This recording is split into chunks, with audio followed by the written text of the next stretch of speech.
안녕하세요. 오늘은 샤넬 6번째 이야기를 나눠보도록 하겠습니다. 자, 오늘 나누게 될 이야기의 주제는 이제 샤넬이 견문이 넓어지게 되었다. 이제 이 주제가 되겠습니다. 어떻게 견문이 넓어지게 된 것이냐. 이제 오바진 수녀원에서 나이가 18세가 됐기 때문에 떠나야 된다라고 제가 전에 말씀을 드렸죠. 그리고 샤넬은 수녀가 될 생각이 없었기 때문에 이 수녀원의 연장 교육 과정으로서 노트르담드 기숙학교에 가게 되었다라고 이제 말씀을 드렸습니다. 근데 이 노트르담드 기숙학교가 뮬랭이라는 이제 프랑스의 소도시에 위치하고 있었어요. 근데 이게 뭐가 견문이 넓어지는 거냐, 도시인데라고 하실지 모르겠으나 수년까지의 그 샤넬의 삶의 생활 반경은 완전 촌구석 시골이었습니다. 무슨 얘기냐면 이 뮬랭이라는 도시는 비록 소도시이긴 하지만 기차역이 존재하는 도시였고요. 샤넬이 그 수년 생활, 18세까지 생활했던 지역은 그 기차역에서 한참 또 몇 시간을 들어가서 첩첩산중에 외진 곳에 있던 그런 곳이에요.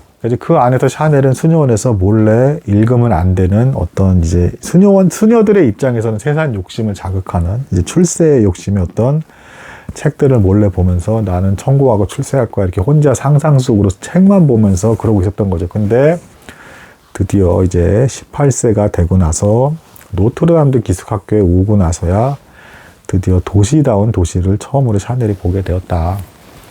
자, 그리고 이 뮬랭이란 도시에서 샤넬이 눈이 휘둥그러지게 하는 이제 배경이 하나가 있었습니다. 뭐냐면 참 특이한데요. 여학생들이 다니는 이 기숙학교 바로 맞은편에 젊은 프랑스 장교들, 이제 기병대 장교들이 교육을 받기도 하고 거기서 머무는 숙소가 있었다고 합니다. 그러니까 군 부대가 있었던 거예요.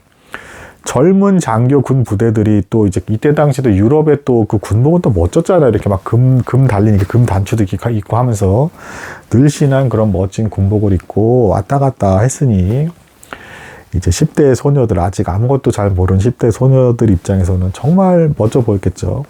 그래서 자, 이제 이후에 이제 그게 또 연결되는 과정인데 그건 제가 좀 이따 이제 말씀을 드리고요. 그런 배경 속에 이제 자리 잡으면서 샤넬이 세상이 이렇게 신기하고 좋은 것도 많고 볼 것도 많구나라고 하는 어떤 그런 이제 눈에 띄는 이제 그런 과정을 겪게 되었다.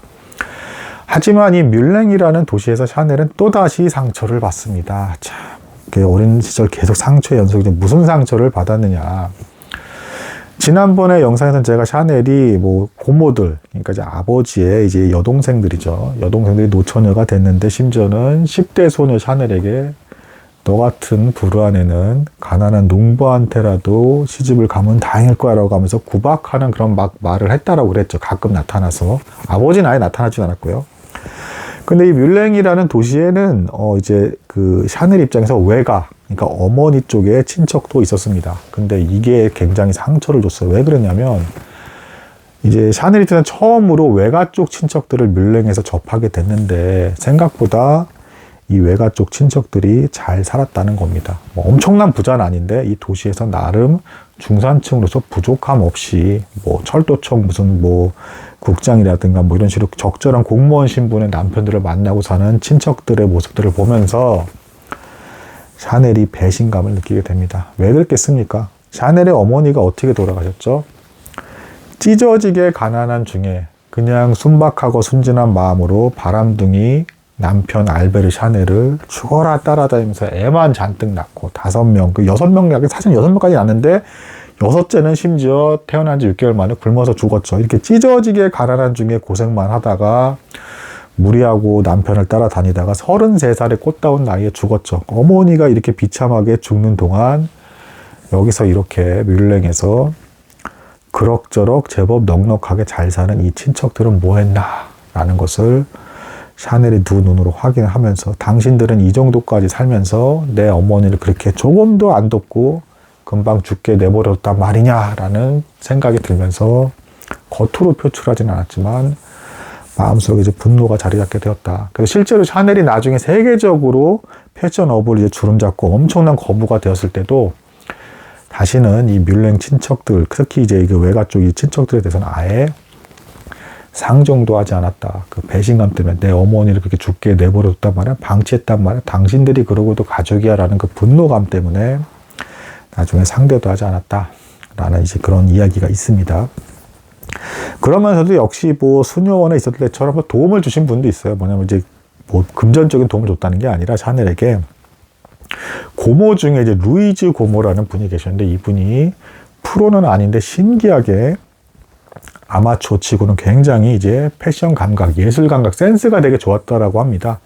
그러니까 옷감이라든가 이런 것을 사용하는 것을 굉장히 창의적으로 잘 사용을 했고, 별거 아닌 재료로도 이상하게 예쁘게 잘 만들었대요. 예를 들어 뭐 단색의 검은색 모자인데 뭐 별 볼일 없어 보이는데 갑자기 여기다가 조화 꽃을 만들어서 살짝 꽂으니까 굉장히 세련되게 보인다라든가 뭐 이런 것들 있죠.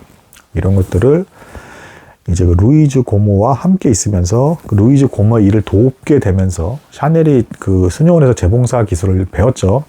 돕게 되면서 용돈도 좀 받고 이렇게 하면서 그 아마추어 고모긴 하지만 굉장히 독창적이고 특이한 형태의 어떤 패션, 옷의 어떤 디자인 감각을 살리는 그런 기법들을 배우게 되었다. 또 추가로 루이즈 고모를 통해서, 루이즈 고모가 이제 그 뮬랭이라는 도시가 작은 도시였기 때문에 여기서 구할 수 없는 옷감을 구하기 위해서 근처 대도시, 이제 비시라는 대도시를 이제 찾아갈 때 이제 샤넬한테 심부름을 시킨다든가 같이 가고 이랬대요. 근데 이 비시라는 도시가 어떤 도시냐면, 당시에 이제 유럽에서 온천 도시로서 이제 유럽 각 지역에서 몰려오는 국제적인 관광 도시였습니다. 그러니까 어떻겠습니까? 제법 유럽에서 나름 산다고 하는 모든 화려한 사람들의, 귀족들의 복장을 이때 샤넬이 18살 나이, 그리고 19살 나이 때까지를 다 지켜보게 되었다라는 것입니다. 자, 그리고 마침내 이제 19세가 되어서 이제 샤넬은 노트르담드 기숙학교에서도 졸업을 하게 됩니다. 그래서 이제 졸업을 하는 이 졸업생이 특히 이제 가난한 학생이었죠. 그렇기 때문에 수녀원은 여기까지가 이제 그 노트르담드 기숙학교까지가 카톨릭 수녀원의 정규 과정이었고, 이제 졸업생들에게 직업을 추천해 줬다라고 합니다. 그래서 샤넬에게는 아틀리에 지역에 이제 재봉사일 이제 자리를 추천해 줘서 재봉사일을 하게끔 했대요. 자, 그래서 샤넬이 드디어 바느질 재봉사일을 하면서 옷을 만들고 수선해 주는 일을 하기 시작을 했고, 그 일대에 순식간에 사람들이 이 여자 누구냐, 너무 옷 수선을 잘하고 바느질 재봉틀 너무 잘한다라고 하면서 막 맡기기 시작했다라고 합니다. 하지만 놀랍게도 샤넬의 첫 꿈은 뭐 패션 디자이너로서, 세계 최고의 어떤 디자이너로서 내가 세계를 지배하고 제패하겠다라는 것이 꿈이 아니었습니다. 분명 출세를 꿈꾸고 있었는데 이제 처음 샤넬이 출세를 꿈꾸게 된 직업은 놀랍게도 이제 가수였습니다. 가수. 정말 뜻밖이죠. 이게 어떻게 된 일이냐. 재봉틀 일까지 이렇게 잘하는데 왜 가수가 꿈이 된 거냐. 이제 어떤 일이 있었냐면, 근처에 그 멋진 프랑스의 젊은 늘씬한 남자 장교들이 있었다 그랬죠. 이 장교들의 그 멋진 군복, 막 금 단추가 달린 그 멋진 군복들. 그러니까 이것들 이제 수선에 맡긴 거예요, 샤넬에게. 그러니까 군복들도 이제 다 수선을 해준 거죠.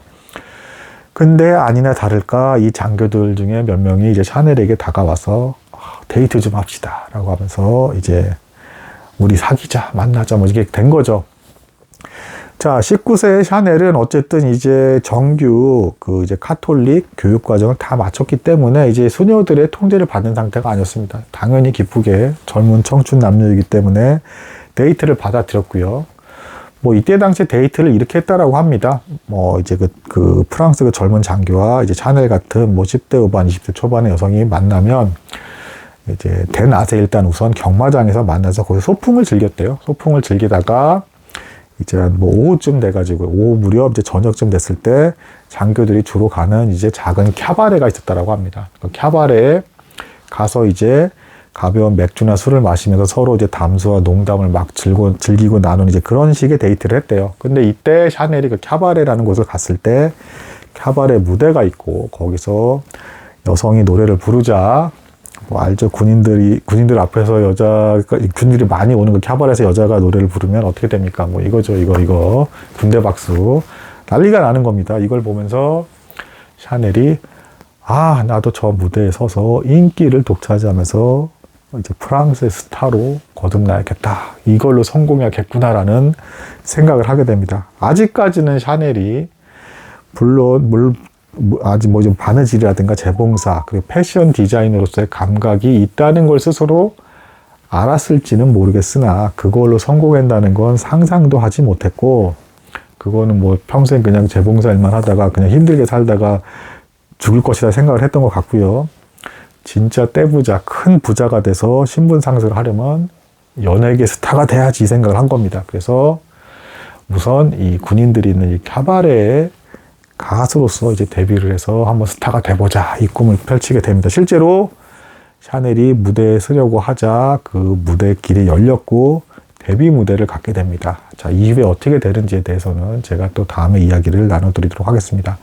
오늘은 여기까지 나도록 하겠습니다. 감사합니다.